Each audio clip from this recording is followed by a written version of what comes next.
WandaVision's here. Let's talk about it.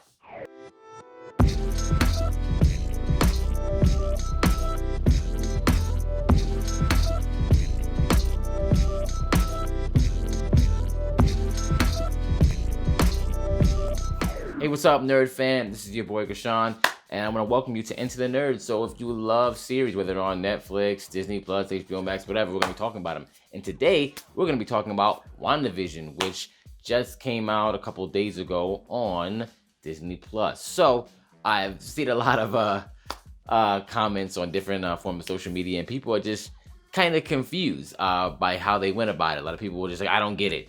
They lost me. Stuff like that, right? And I get it. Because it looks like the way they made this show was definitely catered to people who have read a lot of the source material that this show is particularly about, and even a lot of the Easter eggs that they put in there. You're only gonna know if you've read several of the works that this is based off of. So today there might be tiny spoilers in here, but if you already watched the episode, it's not gonna matter. But we're just gonna talk about some things that you should read, or at least look up if that's what you're going to do if you're not going to read it, so you can understand what this series is going to be about. So the origins for both of these two characters in the MCU and in the comics, they're both paid homage to quite a bit, whether we're talking about the MCU version of Vision, which in terms of the origin is similar in terms of how Ultron created Vision, but who created Ultron is not the same, because in the MCU it's Tony Stark, but Hank Pym is the one that creates him in the comics. Now, when it comes to Scarlet Witch, she's actually, her and her brother, they're given powers by Baron von Strucker.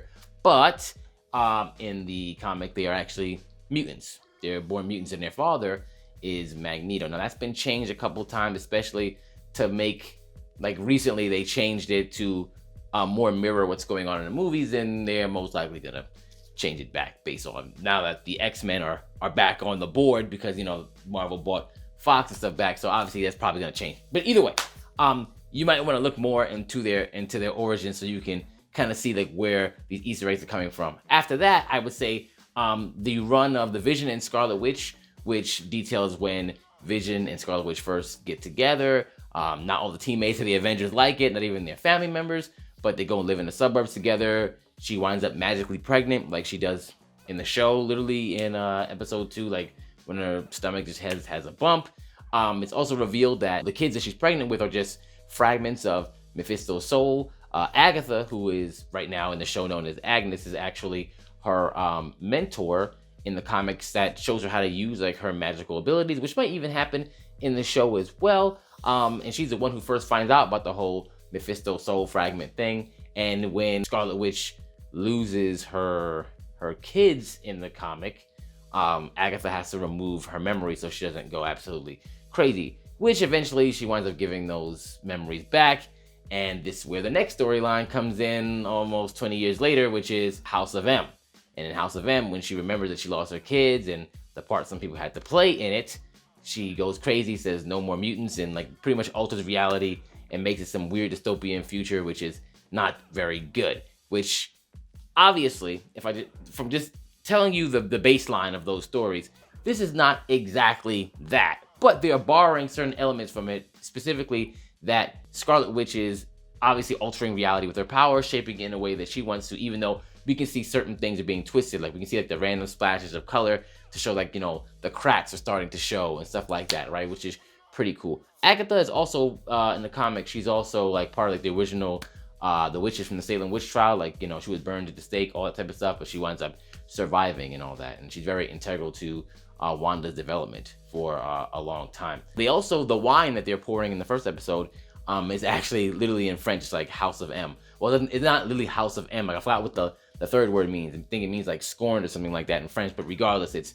House of M, right, if you look at that. Also, in the opening of the second episode, I believe, they show Grim Reaper's helmet, who is a character, is actually Wonder Man's brother. They use his brainwaves to create Vision, so they even do an allusion to that, which is pretty cool as well. Yeah, they do a lot of cool Easter eggs in here that you might not pick up if you don't really know the comic, which is why I thought this was very risky the way they decided to do this show, because even though I love it, I love Lucy and Bewitched and all the other shows that they're going to be showcasing here, or the styles, I'll say, like how they're doing it, because that's how they, instead of just throwing us into a dystopian future type of reality, they decided to do it this way.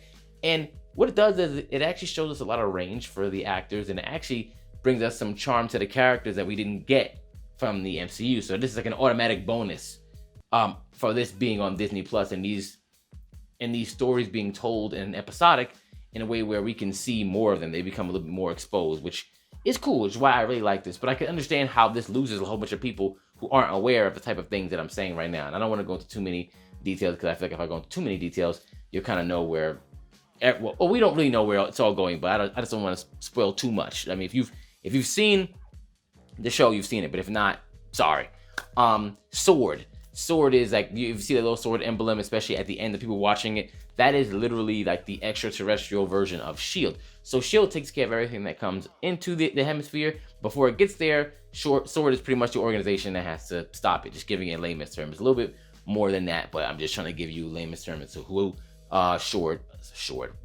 who Sword really is. And apparently Monica Rambeau is supposed to be part of that. And Monica Rambeau, if you don't know who that is, that was a little girl that was the Captain Marvel, and now she is Geraldine, apparently, right now. Like right now she thinks she's someone named Geraldine. So I can't wait to see what they're going to do with her and how she really fits in to this story, because clearly maybe she's kind of caught up in whatever reality that Wanda has created. So obviously it's only the first 2 episodes, so we don't really know where this is gonna go. We don't know. Well, we can speculate. Like we know that this might bring in the mutants eventually. Like this might get there, and obviously this show is supposed to lead into Multiverse of Madness, and then eventually Spider-Man 3, that is supposed to be part of that like line of storytelling. So I can't wait to see what this accomplishes in 9 episodes, and I think it's gonna be good.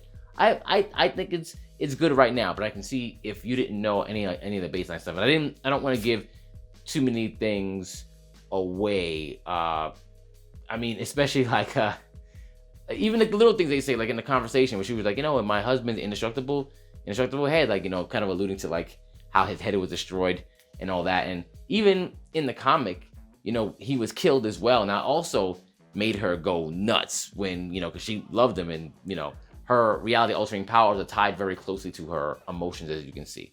And whatever her mind state is, it's like you want to keep her on the right side, or else this is the type of thing that can happen. So I'm interested to see how this is going. I think you should watch it if you haven't already. And if you are watching it, please keep watching it. And I think, like, I don't want to go too deep into all these Easter eggs, because I don't want to lose you, right? But just understand there is definitely a strong reference in those things that I told you. House of M, the Vision and Scarlet Witch, their origin stories, and that's where you should read, and you definitely understand as to what's happening right now. At least those things. That's what you should be reading. Okay, so let me know if that made sense to you, if I gave you a baseline, or you want to hear a little bit more. I don't want to get too much into it. But yeah, so let me know. Keep watching this series. Enter the Nerd. Watch it.